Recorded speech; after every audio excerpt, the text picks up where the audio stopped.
بسم اللہ الرحمن الرحیم۔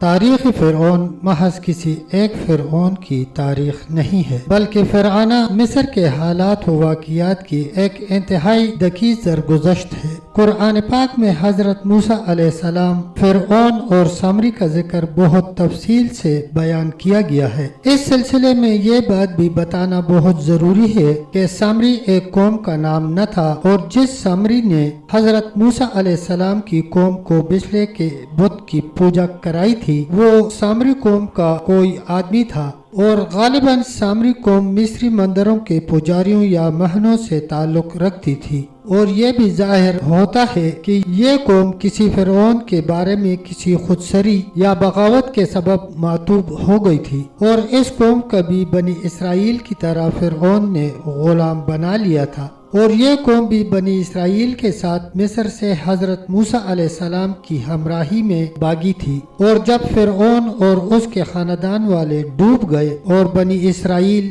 اپنے ملک شام کے علاقے میں آ گئے، تب حضرت موسیٰ علیہ السلام طور پر توریت لینے چلے گئے، اور وہاں جا کر حضرت موسیٰ علیہ السلام نے چلا کیا اور اپنی نیابت میں اپنے بھائی ہارون علیہ السلام کو چھوڑ گئے تھے۔ سامری قوم کے لیڈر نے حضرت موسیٰ علیہ السلام کی عدم موجودگی میں بنی اسرائیل کو اپنا تابعدار بنانے کے لیے مصری عقائد کے موافق بچڑے کے بت کی پوجا شروع کرا دی، اور اس کے بعد وہ قصہ پیش آیا جس کا تذکرہ قرآن مجید میں بڑی تفصیل سے موجود ہے۔ معلوم ہوتا ہے کہ حضرت موسیٰ علیہ السلام کی بد دعا کے بعد سامری اپنی قوم کو لے کر ملک شام سے وسطی ایشیا میں چلا آیا، اور یہاں اس نے ایک شہر آباد کیا جس کا نام ہری رکھا، جو بعد میں ہرات کے نام سے مشہور ہوا۔ ہرات سے سامری اپنی قوم کو لے کر ہندوستان میں آیا، اور یہاں اس نے گوٹ اور بیل وغیرہ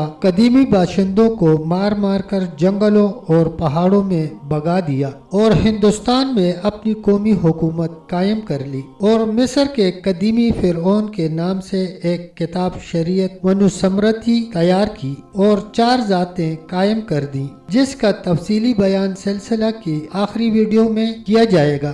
انمود کے بعد تھوتھمس فرعون ہوا۔ یہ انمود کا داماد تھا، اور اس کی تخت نشینی مصر کی آزادی کے 40 برس بعد ہوئی تھی۔ تھوتھمس زبردست فرعون ثابت ہوا، فتوحات کے لیے اٹھا، اور قوموں اور ملکوں کو رونتا ہوا دریائے فرات تک پہنچ گیا۔ یہ پہلا فرعون تھا جس نے اپنا جھنڈا فرات پر جا کر گاڑا تھا، مگر تھوتھمس کی یہ لرغار ایک آندھی تھی کہ آئی اور نکل گئی۔ اس نے مفتوحہ علاقوں کا نہ کوئی انتظام کیا اور نہ ہی حفاظت ضروری سمجھی۔ معلوم ہوتا ہے کہ فرعون نے یہ عظیم الشان مہم صرف اس لیے سر کی تھی کہ اپنا نام سب فرعونوں سے اونچا کر دے۔ چنانچہ اس نے اپنی اس فتح کے یادگاری خطبے میں یہ لکھا کہ میں نے مصر کی سرحدیں سورج سے جا کر ملا دی ہیں۔ مصر میں واپس آ کر تھوتھمس نے ملک کا انتظام بہت اچھا کیا، اور ہر طرف